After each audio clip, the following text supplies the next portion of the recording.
Shri Venkateswara gold తాకట్టులో ఉన్న మీ బంగారాన్ని విడిపించి కొనబడును.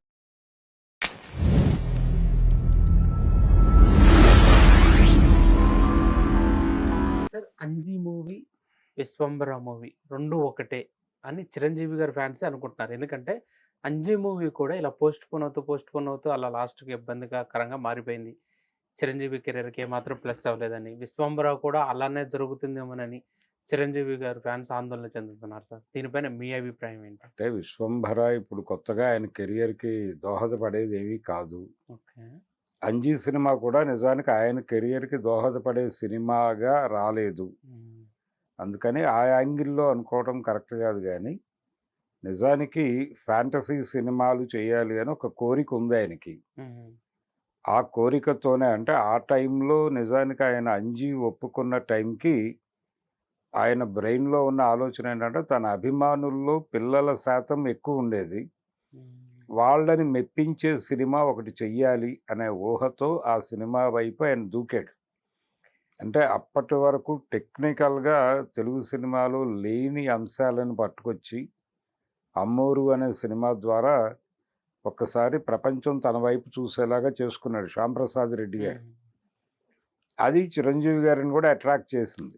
అట్రాక్ట్ చేసి ఈ రకమైనటువంటి టెక్నాలజీతో మనం ఒక ఫ్యాంటసీ సినిమా చేస్తే పిల్లలకి అది డెఫినెట్‌గా కనెక్ట్ అవుతుంది, నచ్చుతుంది. వాళ్ళకి అంటే తన సినిమాలు ఇష్టపడేటువంటి పిల్లలకి తను ఒక బహుమతిగా ఇచ్చినట్టుగా ఉంటుందని అటువైపు వెళ్ళాడాయన.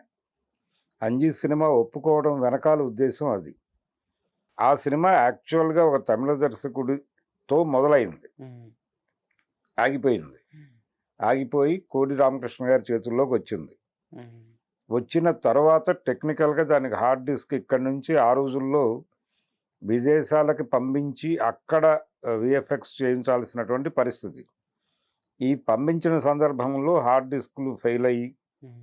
కొన్ని హార్డ్ డిస్కులు మిస్ అయ్యి, అలా గందరగోళం అయ్యి చివరికి మళ్ళీ రీషూట్లు, అలాగే ఇక్కడ బాపు గారి సహాయం తీసుకుని కొన్ని బొమ్మలు చిత్రీకరించి, వాటి ఆధారంతో కొన్ని నడిపి, కొన్ని సన్నివేశాలని అలా కూర్చి, ఈ విధంగా సినిమాని మొత్తానికి కంప్లీట్ చేసి జనం ముందుకైతే తీసుకొచ్చారు. ఓకే. దానికి చాలా టైం పట్టింది. దాంతో ప్రారంభం రోజునున్న మూడు, రిలీజ్ టైంకి అది నిలబెట్టుకోలేకపోయింది. జనాలు ఒక మేరకు సినిమాని చూశారు, ఆదరించారు గానీ, ఆశించిన స్థాయి విజయం అయితే రాలేదు. హ్మ్. ఆ సినిమా కోసం పెట్టినటువంటి డబ్బులు కూడా ఆ సినిమా రికవర్ చేయలా. ఓకే. అదొక విఫల ప్రయత్నంగానే మారింది. 'అరుంధతి' అనే సినిమా ఒక భారీ విజయం సాధించకపోతే, హ్మ్. 'అంజీ' తాలూకా కష్టాల్లోనే శ్యాంప్రసాద్ రెడ్డి గారు మునిగిపోయేవాడు. ఓకే. 'అరుంధతి' కొంత బయటేసిందాయన్ని. హ్మ్.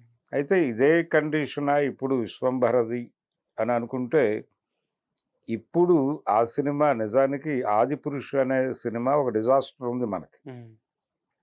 వీఎఫ్ఎక్స్ ప్రాపర్‌గా జరక్కపోతే ఎలాంటి ప్రమాదాలు జరుగుతాయో ఆ సినిమా చెప్పింది. హ్మ్.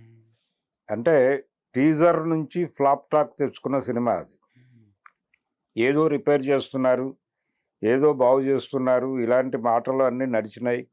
రీషూటులు జరుగుతున్నాయని చెప్పారు ఓం రౌత్ గారు. ఇన్ని మాటలు, ఇంత హడావిడి అయిపోయిన తర్వాత ఫైనల్‌గా థియేటర్‌లోకొచ్చాక సినిమా మెప్పించలేకపోయింది. హ్మ్. అందువలన 'ఆదిపురుష్' అనే సినిమా ఫెయిల్యూరు వీఎఫ్ఎక్స్‌కి ఎలా వెళ్తున్నారు వీళ్ళు, ఎలా చేయిస్తున్నారు అనే దాని మీద అనుమానాలు మొదలైనాయి జనాలకి. ఓకే. రెండోది గతంలో లాగా లేదు ప్రేక్షకుల పరిస్థితి. హ్మ్. వాళ్ళు ఓటీటీలో రకరకాల సినిమాలు చూసేస్తున్నారు. టెక్నికల్‌గా కూడా చాలా జ్ఞానంతో ఉంటున్నారు. ఓకే. ఏ సినిమాలో ఏఐ వాడి, ఏఐతో క్రియేట్ చేసి ఆ బ్యాక్‌గ్రౌండ్స్ వాడారు దాకా డీటెయిల్డ్‌గా జనాలకు అర్థమైపోతోంది. హ్మ్. అంటే ఏది ఆర్గానిక్కు, ఏది ఏఐ క్రియేషను అనేది ఓపెన్‌గా చెప్పేస్తున్నారు. ఓకే. ఈ లెవెల్‌కి జనాల బ్రెయిన్స్ పెరిగిన తర్వాత హ్మ్. ఏదో చేసి మసిపూసి మారేడుకాయ చేస్తే అయ్యే పని కాదు. ఓకే. పోనీ కంటెంట్ బలంగా ఉంటే జనం చూస్తారు. హ్మ్. అసలు కంటెంటే వీఎఫ్ఎక్స్ మీద డిపెండ్ అయ్యి డిజైన్ చేసుకుంటున్న కంటెంట్. వీఎఫ్ఎక్స్ మీద డిపెండ్ కాకుండా క్రియేట్ అయిన కంటెంట్ అయితే వీఎఫ్ఎక్స్ వీక్ అయినా చూస్తారు. హ్మ్. గతంలో అలా చూసిన సందర్భాలు అనేకం ఉన్నాయి. దానవేరు సూరకర్ణ సినిమా చూస్తే ఒకసారి దానిలో టెక్నికల్ లోపాలు వందలాది కనిపిస్తాయి. అంటే కర్ణుడు కృష్ణుడు మాట్లాడుకుంటూ వెళ్ళే సీన్ ఒకటి ఉంటుంది. వాళ్ళిద్దరి కింద ఉన్న భూమి కదిలిపోతూ ఉంటుంది. అంటే అది మాస్క్ షాట్ ప్రాపర్గా మిక్స్ అవ్వలేదు. ఆ మిక్స్ అవ్వకపోవడం అనేది జనాలకు అర్థం అవుతుంది.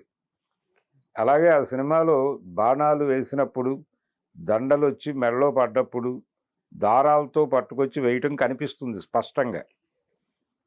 కాబట్టి ఇవన్నీ ఉన్నాయి ఆ సినిమాలో, ఈ గందరగోళాలన్నీ. కానీ ఎందుకు హిట్ అయ్యి సినిమా సూపర్ హిట్ అయ్యి అన్ని కోట్లు తెచ్చింది అంటే కంటెంటు, అక్కడ నటులలో ఉన్నటువంటి ప్రతిభ, ఈ రెండూ కలిసి ఇవేవి పట్టించుకోలేదు జనాలు.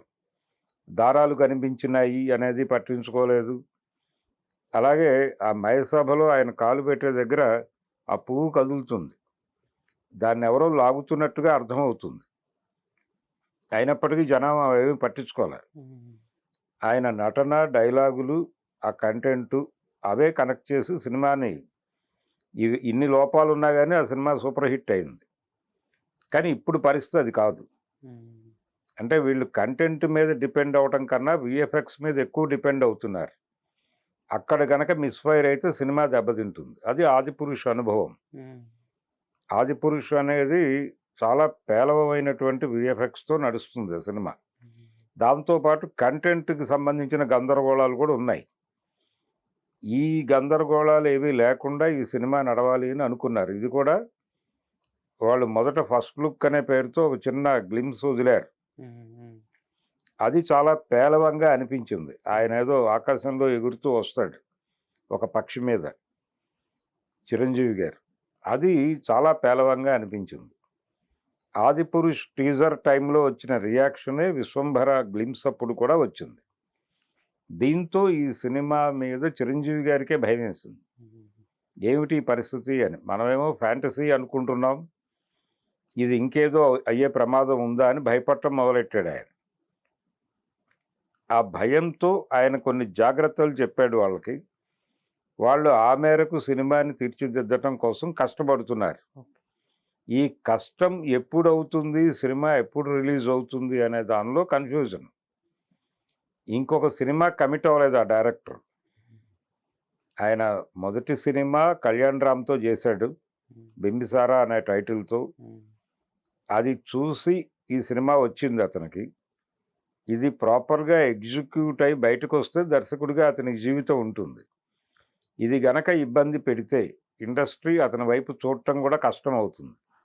ఎందుకంటే చిరంజీవి లాంటి హీరోని పెట్టుకునే ఒక సక్సెస్ ఇవ్వలేకపోయాడు అంటే ఇంకా ఏ హీరో కూడా ఇతనితో సినిమా చేయడానికి సాహసించరు.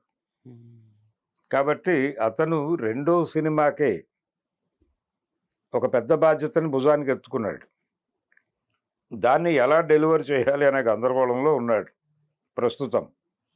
అది ప్రాపర్గా కాకపోతే మాత్రం అతని జీవితానికి ప్రమాదం. చిరంజీవి గారికి పోయేదేం లేదు. ఆ సినిమాకి ఆయన ప్రొడ్యూసర్ కాదు, ఇంకేమీ కాదు, జస్ట్ నటుడు మాత్రమే. కాబట్టి ఆయనకి ఇవ్వాల్సిన రెమ్యూనరేషను, ఆ ఎరియర్స్ ఏమైనా ఉంటే ఆయన వదులుకుంటాడని కూడా సిద్ధమే. ఆయన ఏమీ ఈ సినిమా కోసమే లేడు. ఆయన ఆల్రెడీ ఈ సినిమా ప్రొడక్షన్లో ఉండగానే ఒక సినిమా రిలీజ్ చేసుకుని హిట్ కొట్టాడు. 370 కోట్ల రికార్డు వసూళ్లు సాధించాడు ఆయన. ఇప్పుడు ఇంకో సినిమా సెట్స్ మీద ఉంది, అది కూడా జనవరికి రిలీజ్ అంటున్నారు. ఇలా ప్రతి సంక్రాంతికి ఒక సినిమా ఇచ్చేసే వేగంలో వెళ్తున్నాడు ఆయన. ఇంకొక కథ కూడా విని ఉన్నాడు ఆయన వెంకీ అట్లూరి నుంచి.